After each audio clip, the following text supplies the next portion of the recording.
Почитувани граѓани, она кое што денеска е пред нас и кое што туку ни беше одбиено од представниците од владата е да се барање да се намалат буџетските приходи за 700 милиони денари, за да може да се одложи она оданочување дополнително од 1.1.2023 година за ДДВ-то за електрична енергија од 5 на 10%.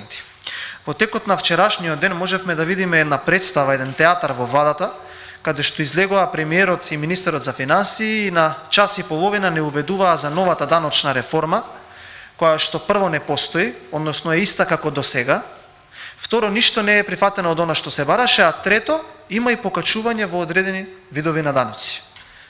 Има покачување.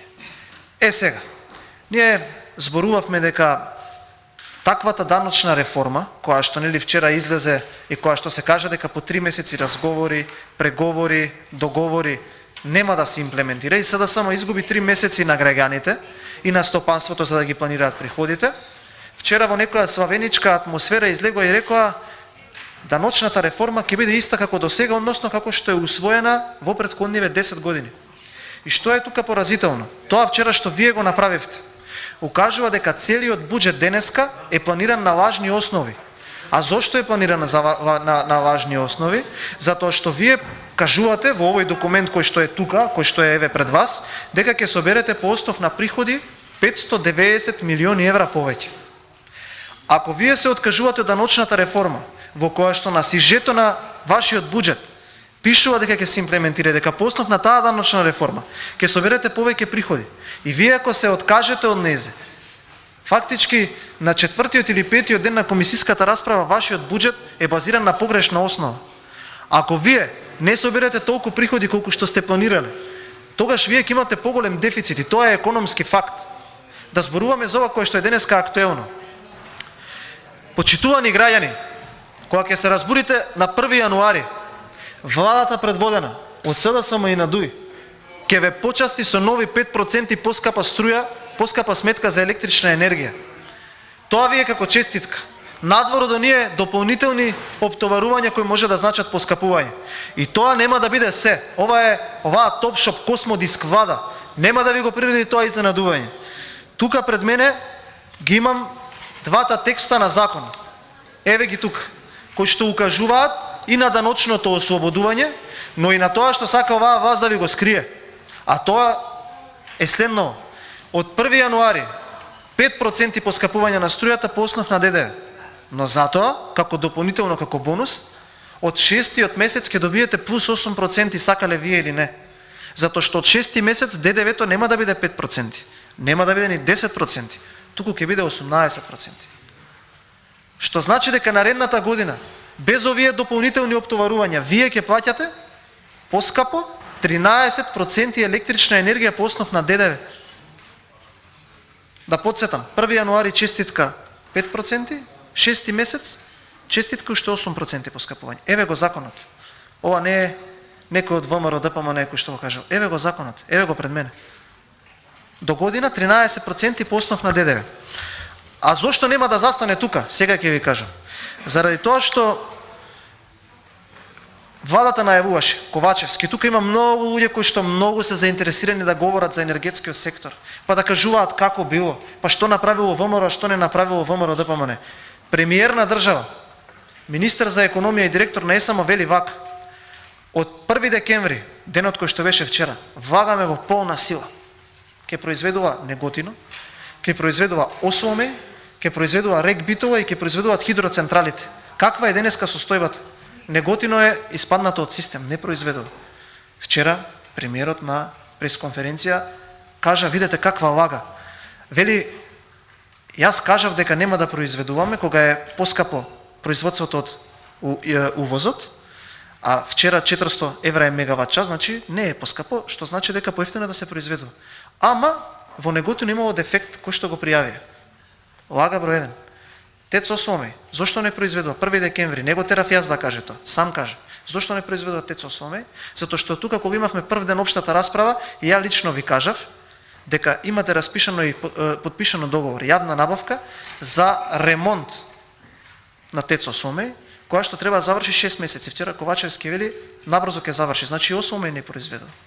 Вчера во РЕК Битова, едниот блок што ви работи, ви произведува само 75%. Двата блока ви се испаднати од систем, не ви работат.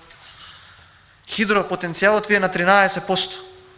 Епа, нели на 1 декември ќе функционираат сите системи. Ама на сметка на тоа, во изминатите 20 и нешто дена од ноември, по €1.000.000 на ден сте увезувале електрична енергија. По €1.000.000 на ден. Од денеска до четврти, за 4 дена, само за 4 дена. Значи, вчера, денеска и наредните 2 дена, тоа што ќе увеземе електрична енергија ќе не кошта сите, цела држава, сите до еден, €8.000.000. А вчера што крадевме од системот од околните земји, кој ќе го плати тоа? Затоа што за да имаме електрична енергија, треба да повлечеме. Вчера е крадено. Сакате и за тоа ќе ви дадам официјална изјава. И кој е тука сега добар, нели, менаџер на енергетскиот сектор? Но што е она што работи најако? Тоа мора да се каже. Тендерите во 4 очи со, нели, херојското справување на кризата и провизиите. Тоа ви оди најдобро и тоа никој не може да го нотира или да каже дека не е така. За да може оној од РЕК да ја дава набавки на сопствената сопруга од Неготино. Тоа може да врви. И тоа врви. Оваа неспособност, која што Савале сте ја наградиле со уште 11,5 милиони евра за елем, за оној криминалец од Битола кој што најбрзо се збогати во оваа држава, на кого што вие сите тука, до еден, му гласате и му префрлате. Во овој момент над 600 милиони евра сте му дале за 12 месеци, за да краде од околните држави, за да не може да се снајде и само да имате еден блок што ви работи. И се уште не можам, вака ве гледам и ви се чудам, како еден од овие пратеници не стане на оние трибини, театри што ги правите, да му речете на оној Ковачевски, стани бе Ковачевски да те види Сава, овој тука криминалецов 600 милиони евра што му дадовме, што никакво производство немаме на електрична енергија. Мисли ли некој што правиме ние тука?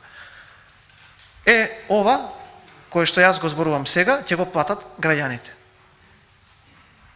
Тоа ќе го платат граѓаните. Прво 5% на први, а понатака уште 8% во 6 месец. Тоа им е за добро утро, како велат по старите. Тоа што ќе се случи дополнително, ради тоа што не произведуваме, ради тоа што ќе ги правите оние ставки пренос на електрична енергија, маржа за преносителот, што на сметките се повисоки од самата електрична енергија, тоа е дополнително. Значи, од нова година, владата на СДСМ за последните 6 години ја поскапе струјата на секое семејство за 46%. Секое семејство 46%. Така вие се грижите за граѓаните. И сега, мртви ладни, ќе си гласате против овој амандман, за да се откажете од 700 милиони денари, за да им помогнете на граѓаните, за да може да има службени возила, за да може да се јаде по ресторани, за да може да се оди на сајми во Белград, за да може да се доделуваат сети некакви функции и плати по државната управа, за да може да се задоволуваат вашите коалициони партнери, но нема да има помош на народот. Помош на народот нема да има. И веднаш после овој амандман е амандманот и за администрацијата, кој што е поднесен од синдикатите, конкретно од Сојузот на синдикати на Македонија, и еве добра можност во оваа амандманска расправа да видиме кој се грижи за граѓаните, кој се грижи за стопанството, а кој се грижи само за полн буџет кој што треба да служи исклучиво во насока на задоволување на партиски и коалициони апетити, додека народот едва сврзува крај со крај, додека потрошувачката кошничка е 55.500 денари, а платите све повеќе ја губат трката со секојдневниот живот. Ви благодарам.